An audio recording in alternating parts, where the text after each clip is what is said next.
कहानी की शुरुआत होती है एक ऐसी दुनिया में जहां बहुत से लोगों के पास जादुई शक्तियां होती हैं। हम नौरी नाम की एक लड़की को देखते हैं जो बचपन से खुद को बाकी बच्चों से अलग समझती थी, पर एक दिन कुछ अजीब हुआ और उसकी जिंदगी बदल गई। जब वो 7 साल की थी तो वो अपने कमरे की खिड़की से अपने पड़ोसियों को देख रही थी और तभी उसकी नजर गार्डन में खड़ी एक बिल्ली पर पड़ी। उसी पल अचानक उसकी मूछें उगने लगी और उसने हूबहू उस बिल्ली जैसा रूप ले लिया। तभी उसके पिता कमरे में आए और अचानक नौरी की पीठ में पंख निकल आए और आखिरकार नौरी को अपनी खासियत मिल गई। इस घटना के 6 साल बाद अब नौरी अपनी बेस्ट फ्रेंड के साथ सेज एकेडमी में जाने वाली थी, जो कि देश का सबसे मशहूर जादुई स्कूल था। नौरी की बेस्ट फ्रेंड रायना में आग को काबू करने का हुनर था। उसमें काबिलियत बहुत थी, बस उसको खुद पे यकीन नहीं था, जिस वजह से वो अक्सर पीछे रह जाती। लेकिन नौरी हर वक्त उसे एहसास दिलाती कि वो जो चाहे वो कर सकती है। खैर, नौरी भी अपनी शक्तियों पर काबू नहीं रख पाती थी। असल में जब भी वो किसी जानवर का रूप लेती तो अक्सर 2-3 जानवरों को मिलाकर हाइब्रिड बना देती। खैर, कुछ हफ्तों बाद नौरी और रायना बाकी बच्चों के साथ सेज एकेडमी तक जाने वाली बस लेने स्टॉप पर पहुंच गई। लेकिन तभी एक अजीब सा आदमी पेड़ के पीछे से बाहर आया और उसने कहा कि वो सभी बच्चों को उनके नए जादुई स्कूल में ले जाने आया है। फिर सभी बच्चों ने अपने माँ बाप को अलविदा कहा और उस आदमी के पीछे जंगल में घुस गए। कुछ देर चलने के बाद उन्हें एक पोर्टल मिला जो सीधा उन्हें सेज एकेडमी तक ले गया। सबसे पहले बड उस पोर्टल में गया और जल्द ही नौरी और रायना के साथ बाकी बच्चे भी पोर्टल में घुस गए। वहाँ पहुँचते ही उन्हें एहसास हुआ कि स्कूल में उनके फोन काम नहीं कर रहे। जल्द ही स्कूल की प्रिंसिपल लिंडा उनके सामने आई और उसने कहा कि सभी बच्चों को उनकी काबिलियत के हिसाब से 5 कैटेगरीज में बांटा जाएगा। पहला ग्रुप था फजीज, जिनमें उन बच्चों को भेजा जाएगा जो जानवरों के साथ बातचीत कर सकते हैं। अगला ग्रुप था फ्लिकर्स, जो अपने हाथों से किसी भी चीज को खींच सकते हैं। इसके बाद द फ्लेयर्स, जो कि आग की शक्ति को काबू कर सकते हैं। चौथा ग्रुप था फ्लायर्स, जो हवा में उड़ सकते हैं। और 5वां ग्रुप था फजर्स, जो किसी भी जानवर का रूप लेने की काबिलियत रखते हैं। अब क्लासेस शुरू होने से पहले सभी बच्चों को एक टेस्ट देना होगा, जिसमें प्रोफेसर्स उनकी शक्तियों को जांचकर उन्हें ग्रुप्स में बांटेंगे। सबसे पहली बारी थी फ्लेयर्स की, जिन्हें 2 मीटर दूर रखी एक मोमबत्ती को जलाने का टास्क दिया गया था। सबसे पहले फिलिप नाम का एक लड़का अंदर गया और उसके टेस्ट के बाद प्रिंसिपल ने उसे एक कार्ड देकर बाहर इंतजार करने को कहा। बाद में जब एलियट की बारी आई तो वो मोमबत्ती नहीं जला सका, क्योंकि उसके हाथ से चिंगारी की जगह धुआं निकल रहा था। प्रोफेसर्स उससे काफी नाखुश थे। खैर, अंत में रायना की बारी थी, जो अपने साथियों में से सबसे बेहतरीन थी, क्योंकि उसने सिर्फ अपनी छोटी उंगली से ही मोमबत्ती जला दी। इसके बाद फजीज का टेस्ट हुआ, जिसमें उन्हें कुत्ते से बातचीत करके उससे कुछ सवालों के जवाब पूछने थे। अगर वो कुत्ते के सभी जवाब समझ पाए तो वो टेस्ट में पास हो जाएंगे। तीसरे टेस्ट में कुछ बच्चों को सामने रखे गमले को अपनी शक्ति से अपनी तरफ खींचना था, लेकिन जब पेपर नाम की एक लड़की की बारी आई तो उसने गमला अपनी तरफ खींचने की बजाय दूर धकेल दिया और वो सीधा दीवार से जा टकराया। इसी वजह से उस बेचारी को रिजेक्ट कर दिया गया। फिर उड़ने का टेस्ट हुआ, जिसमें बच्चों को 30 सेकंड के लिए जमीन से 1 मीटर ऊपर रहना होगा। मगर जब आंद्रे नाम के एक लड़के की बारी आई तो जैसे ही उसने अपना भारी भरकम बैग उतारा तो वो एक ही पल में उड़कर सीधा छत पर जा लगा। उसकी शक्तियां उसके बस में नहीं थी और वो चाहकर भी वापस नीचे नहीं आ रहा था। तब प्रोफेसर्स ने सीढ़ियां लगाकर जैसे तैसे उसकी जान बचाई। आखिरकार अब नौरी के ग्रुप की बारी थी और इस टेस्ट में उन्हें सामने रखी एक बिल्ली को देखकर 6 सेकंड के लिए हूबहू उसके जैसा रूप लेना है। मगर जब नौरी की बारी आई तो उसने अपना रूप बदला तो 2 सेकंड में ही उसकी पीठ में पंख निकल आए, जिसे देखकर सभी प्रोफेसर्स हैरान रह गए। असल में नौरी दोबारा से अपनी शक्ति पर काबू खो चुकी थी। खैर, टेस्ट के बाद उसे भी बाकी बच्चों की तरह एक कार्ड मिला। आखिरकार सबके टेस्ट पूरे होने के बाद सभी बच्चे एक मैदान में इकट्ठे हुए, जहां उन्हें अपने कार्ड्स खोलने थे ताकि उन्हें पता चले कि वो किस ग्रुप का हिस्सा होंगे। तब रायना ने देखा कि उसे तो आग फेंकने वाले ग्रुप में शामिल कर लिया गया था और वो बेहद खुश थी। मगर नौरी ने देखा कि वो फजर्स ग्रुप में नहीं थी, बल्कि उसके कार्ड पर तो यूडीएम लिखा हुआ था, तो उसे समझ नहीं आया कि ये कौन सा ग्रुप है। खैर, फिर प्रिंसिपल ने सभी बच्चों को कैफेटेरिया में जाकर अपने ग्रुप की यूनिफॉर्म लेने को कहा, पर नौरी को यूडीएम के निशान वाले रास्ते पर जाना होगा। आखिरकार नौरी ने रायना को अलविदा कहा और वो जंगल के रास्ते पर चलते हुए यूडीएम हेडक्वार्टर्स में पहुंच गई। वहां बड ने उसका स्वागत किया और उसे जमीन के नीचे बने एक हॉल में ले गया। जब नौरी उस क्लासरूम में गई तो उसे बाकी बच्चे मिले जो उसकी तरह जादुई टेस्ट में फेल हो गए थे। उन बच्चों को जादू की पढ़ाई नहीं करवाई जाती थी, बल्कि उन्हें देश भर के आम बच्चों की तरह आम तरीके से पढ़ाया जाता। ये सुनते ही नोरी को बहुत गुस्सा आया और उसने पूछा कि वो एकेडमी के बाकी बच्चों की तरह जादू क्यों नहीं सीख सकते। तभी प्रिंसिपल लिंडा वहां आ गई और उसने बताया कि यूडीएम का मतलब है अपसाइड डाउन मैजिक, यानी वो बच्चे जिन्हें सही जादुई शक्तियां नहीं मिली और ना ही इन जादुई शक्तियों का कोई फायदा था। लिंडा ने कहा कि वैसे भी तुम सब कभी अपने जादू का ठीक से इस्तेमाल नहीं कर पाओगे, इसलिए सही यही होगा कि वो तब तक यहाँ आम बच्चों की तरह रहें जब तक वो अपना जादू भूल ही ना जाएं। इसके बाद वो वापस असली दुनिया में जाकर आम बच्चों के साथ पढ़ सकते हैं। फिर उसने बताया कि साल 1939 में रेजिनाल्ड रॉबर्ट्स नाम के एक बच्चे की वजह से स्कूल में ये रूल बनाया गया। वो लड़का शैडो मैजिक यानी काले जादू का शिकार हो गया था। शैडो मैजिक ऐसा जादू था जो सिर्फ दूसरों को नुकसान पहुंचाने के लिए किया जाता था। तब उस लड़के के जादू का मुकाबला करने के लिए प्रोफेसर्स और बच्चों ने मिलकर उसे एक खुफिया किताब में कैद कर दिया। ये शैडो मैजिक बिना किसी इंसान के शरीर में घुसे काम नहीं करता। तब लिंडा ने खुलासा किया कि शैडो मैजिक हमेशा यूडीएम के बच्चों को ही अपना शिकार बनाता है,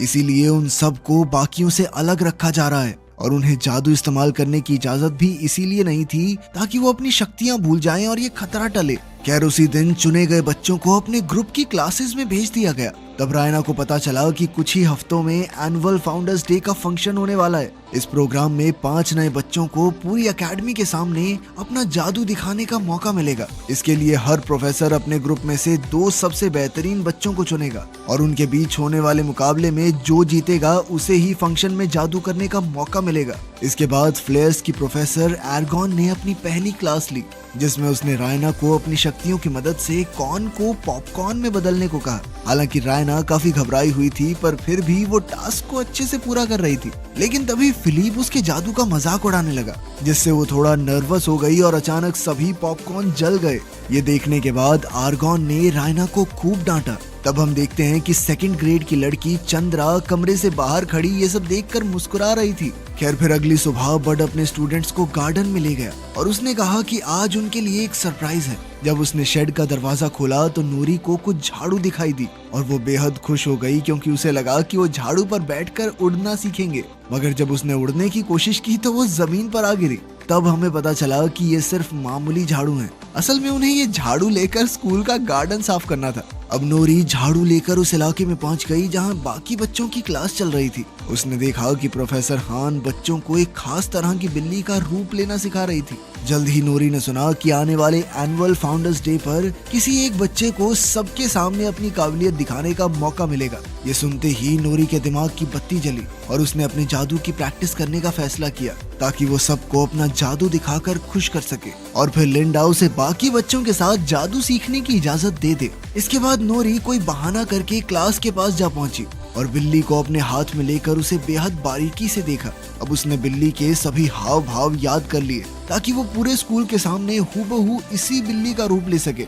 मगर तभी अचानक एक बार फिर उसने अपनी शक्तियों पर काबू खो दिया और वो एक अजीबोगरीब जानवर में बदल गया। प्रोफेसर हान ने तुरंत बड को बुलाकर नूरी को काबू करने को कहा, वरना अगर प्रिंसिपल को इस बात की खबर मिली तो बहुत बुरा होगा। खैर बाद में लंच टाइम के दौरान जब सभी बच्चे कैफेटेरिया में थे तो नूरी ने अपने साथियों को बताया कि उसने उस बिल्ली की हर बारीकी की तस्वीर बना ली है और अब बस उसे अपना शरीर बदलने की प्रैक्टिस करनी होगी। उधर रायना ने जब नौरी को देखा तो वो नौरी से मिलने गई, लेकिन मिस आगन ने उसे रास्ते में ही रोक लिया क्योंकि एक ग्रुप के बच्चे दूसरे ग्रुप के बच्चों से घुल मिल नहीं सकते थे। फिर अगली क्लास में फिलिप ने अपनी शक्तियों से पॉपकॉर्न बना दिए तो प्रोफेसर बहुत खुश हुई और उन्होंने फिलिप को क्लास के सबसे बेहतरीन बच्चे के तौर पर चुन लिया। बाद में रायना कॉरिडोर से दूसरी क्लास में जा रही थी तो अचानक चंद्रा उसके पास आई और उसकी जादुई शक्तियों की काफी तारीफ की। जाने से पहले चंद्रा ने उससे कहा कि अगर तुम अपनी शक्तियों को और बेहतर करना चाहती हो तो मैं तुम्हारी मदद कर सकती हूँ। बाद में हम देखते हैं कि रायना अपनी क्लास की सबसे बेहतरीन जादूगरनी बनने के लिए रात में भी लाइब्रेरी में बैठकर पढ़ाई कर रही थी। जब वो एक किताब वापस रखने गई तो अचानक एक काले रंग की किताब अपने आप शेल्फ से नीचे गिर गई। रायना ने पास जाकर किताब को उठाया तो पता चला कि ये शैडो मैजिक की किताब थी। जैसे ही रायना ने वो किताब खोली तो अचानक सारी लाइट्स बंद हो गई और उसे एहसास हुआ कि उससे बहुत बड़ी गलती हो गई है। उसने तुरंत किताब को वापस रख दिया और अपना सामान लेकर अपने कमरे में वापस जाने लगी। पर जल्द ही उसने देखा कि ये किताब उसका पीछा करने लगी थी। वहीं दूसरी ओर नोरी अपने हॉस्टल में अपने बाकी साथियों के साथ बिल्ली का रूप लेने की प्रैक्टिस कर रही थी, मगर बहुत कोशिश करने के बावजूद वो 3 सेकंड के बाद कई सारे जानवरों में बदल जाती। फिर अगले दिन रायना ने खिड़की से नोरी को अपने नए दोस्तों के साथ देखा तो वो थोड़ी दुखी हो गई, क्योंकि उसे लगा कि अब नोरी उसे भूल चुकी है। तभी अचानक शैडो मैजिक की वो किताब खुद ब खुद उसके बेड पर आ गई और उसके पन्ने अपने आप पलटने लगे। वो एक चैप्टर पर आकर रुके जिसमें अपने अंदर छुपी शक्तियों को उजागर करने की टेक्निक सिखाई गई थी। जब रायना ने ये चैप्टर पढ़ना शुरू किया तो अचानक उसके चारों तरफ एक काला बादल मंडराने लगा और तुरंत उसके शरीर में घुस गया। फिर कुछ घंटों बाद सभी नए बच्चे एक हॉल में इकट्ठा हुए। वो सब हर क्लास के 2 सबसे बेहतरीन बच्चों के बीच होने वाले मुकाबले को देखने आए थे। सबसे पहले फ्लेयर्स की बारी थी, जिसमें फिलिप और रायना आमने सामने थे। फिलिप को यकीन था कि वो बड़ी आसानी से मुकाबला जीत जाएगा, मगर रायना ने समय से पहले ही कौन से पॉपकॉर्न बना दिए। फिर प्रोफेसर आर्गन ने पॉपकॉर्न खाए तो वो बेहद खुश हुई, क्योंकि वो एकदम परफेक्ट थे। आखिरकार रायना को फ्लेयर्स की तरफ से एनुअल फाउंडर्स डे पर अपना जादू दिखाने के लिए चुन लिया गया। उसी पल नोरी भी वहां आ पहुंची और उसने कहा कि वो अपना जादू ठीक करने के लिए कई दिन से प्रैक्टिस कर रही है। उसने अपनी काबिलियत दिखाने के लिए एक आखिरी मौका मांगा और तभी एक बिल्ली का रूप ले लिया। इधर प्रोफेसर हान उसका समय नोट कर रही थी और 4 सेकंड के बाद ही नोरी की पीठ से फिर से पंख निकल आए और वो अपनी शक्तियों पर काबू खो बैठी। वो बेहद घबरा गई और इसीलिए लगातार अजीबोगरीब जानवरों में बदल रही थी। तब रायना ने अपनी दोस्त को शांत करने की कोशिश की और शैडो मैजिक वाली वो किताब पढ़ने के बाद अब रायना की शक्तियां कई गुना बढ़ चुकी थी और वो भी अपनी आग पर काबू ना पा सकी, जिस वजह से एक बहुत बड़ा आग का गोला बना जिसमें नोरी की बलि चढ़ने ही वाली थी कि तभी वो अपने असली रूप में आ गई। रायना ने तुरंत उससे माफी मांगी और बड ने नोरी को सहारा दिया। ये सब देखकर प्रिंसिपल लिंडा ने बड को खूब डांटा और उसे अपने स्टूडेंट्स को काबू में रखने को कहा, वरना उसे अपनी नौकरी से हाथ धोना पड़ेगा। इसके बाद नोरी और उसके दोस्त यूडीएम हेडक्वार्टर्स में लौट आए और वो बेहद दुखी थे, क्योंकि अब वो जिंदगी में फिर से जादू इस्तेमाल करने की उम्मीद खो चुके थे। तब हमें पता चला कि कई साल पहले बड भी उन्हीं की जगह था, यानी वो भी यूडीएम का स्टूडेंट था। उसे इन बच्चों के लिए बुरा लग रहा था तो उसने सबको जंगल में इकट्ठा किया और कहा कि वो वैसे भी इस नौकरी से खुश नहीं है। अब वो यूडीएम के बच्चों के सपने टूटते हुए देखकर थक चुका था, इसलिए उसने इन बच्चों को अपनी खास काबिलियत को अपनाकर उसका सही से इस्तेमाल करने की ट्रेनिंग देने का फैसला किया। फिर बड अचानक से गाने लगा और उसकी भाषा समझकर जंगल के कई जानवर उसके पास आ गए। तब ये खुलासा होता है कि बड भी फजी कैटेगरी का यूडीएम स्टूडेंट था। ये देखकर सभी बच्चों को एहसास हुआ कि वो अकेले नहीं है। बड बाकियों की तरह बोलकर नहीं बल्कि गाना गाकर जानवरों से बातें करता था। असल में वो छुप छुप कर अपने जादू की प्रैक्टिस करता था ताकि वो उसे भूल ना जाए। अब उसने चारों बच्चों को कल सुबह अपनी जादू की ट्रेनिंग देने का वादा किया। बाद में जब वो वापस लौट रहे थे तो नोरी आज की गड़बड़ के बारे में सोच रही थी, तो उसे एहसास हुआ कि रायना के जादू में कुछ तो गड़बड़ी जरूर है और इसकी असली वजह पता लगाने के लिए उसने रायना से मिलने का फैसला किया। उधर रायना जब अपने कमरे में पहुंची तो चंद्रा वहां शैडो मैजिक की किताब लिए खड़ी थी। चंद्रा ने कहा कि इसी किताब की मदद से आज उसकी शक्तियां इतनी बढ़ गई थी। रायना को एहसास हुआ कि इस किताब की वजह से आज उसकी बेस्ट फ्रेंड नोरी की जान जाने ही वाली थी और उसने गुस्से में आकर चंद्रा को कमरे से बाहर निकलने को कहा। लेकिन चंद्रा के जाने के बाद वो किताब अपने आप जादू से उसके कमरे में आ गई। रायना ने गुस्से में दरवाजा खोला तो वहीं नोरी खड़ी थी और रायना ने उसी पल उसे गले लगा लिया। लेकिन अब शैडो मैनुअल का सच नोरी के सामने ना आ जाए, इसलिए रायना को उसे कमरे से निकालना पड़ा। खैर अगली सुबह बड अपने वादे मुताबिक अपनी टीम को ट्रेनिंग देने लगा। सबसे पहले उसने आंद्रे की कमर पर पाइप बांधकर उसे कहा कि एक ही लेवल पर खुद को रोकने की कोशिश करे। फिर आंद्रे ने अपनी पीठ से बैग उतार दिया और ऊपर उड़ने लगा, लेकिन अब भी वो अपनी मर्जी से नीचे नहीं आ पा रहा था। लेकिन जैसे जैसे ट्रेनिंग आगे बढ़ी तो धीरे धीरे बच्चे अपनी अलग अलग खासियत को अपनाने लगे। अब वो बाकी बच्चों की तरह एक ही तरह के जादूगर नहीं बनना चाहते थे। इसी दौरान उन सब के बीच गहरी दोस्ती भी हो गई और धीरे धीरे वो अपने जादू पर थोड़ा काबू करना सीख गए थे। एलियट ने अपने हाथों से निकलने वाले धुएं को आकार देना शुरू किया और पेपर अपनी शक्ति से किसी भी चीज को दूर धकेलना सीख गई। इसके अलावा नोरी खुद को एक ही जानवर के रूप में बांधने की बजाय एक ही समय पर 3-4 जानवरों को मिलाकर नए रूप बनाने लगी। उधर रायना अपने साथियों को मजे करते देख रही थी तो एक बार फिर से चंद्रा उसके सामने आई। रायना ने चिल्लाकर उसे वहां से चले जाने को कहा और अब रायना ने वो किताब इस्तेमाल कर ली थी, यानी अब वो दोनों एक हो चुके थे। इधर बाकी सब ने रायना से पूछा कि वो किससे बातें कर रही है। तब ये खुलासा होता है कि सिर्फ रायना ही चंद्रा को देख सकती है। अब रायना तुरंत अपने कमरे की ओर भागी पर चंद्रा फिर से उसे परेशान करने लगी। वो जानती थी कि रायना को अपने अंदर छुपी शक्तियों का कोई अंदाजा नहीं है। चंद्रा ने उससे कहा कि तुम्हारा जादू यहाँ मौजूद किसी भी बच्चे से बहुत ज्यादा ताकतवर है। आखिरकार रायना के मन में अपने अंदर बैठे डर को हटाकर अपनी असली शक्तियों को हासिल करने की इच्छा पैदा हुई और उसने चंद्रा की बातों में आकर खुद को शैडो मैजिक के हवाले कर दिया। कुछ ही पलों में नोरी वहां आई तो उसे पता चला कि रायना पर किसी बुरी शक्ति का साया है, यानी शैडो मैजिक की ताकत सिर्फ यूडीएम के बच्चों को निशाना नहीं बनाती। खैर अब रायना ने काली शक्तियों की चपेट में आकर एक वहशी आवाज में कहा, जल्द ही पूरा स्कूल तबाह हो जाएगा, इसलिए अगर नोरी को अपनी जान प्यारी है तो उसे भाग जाना चाहिए। नोरी तुरंत भागकर प्रोफेसर बड के पास गई और उन्हें सब कुछ बता दिया। तब नोरी के साथियों ने ये सच प्रिंसिपल को बताने का फैसला किया,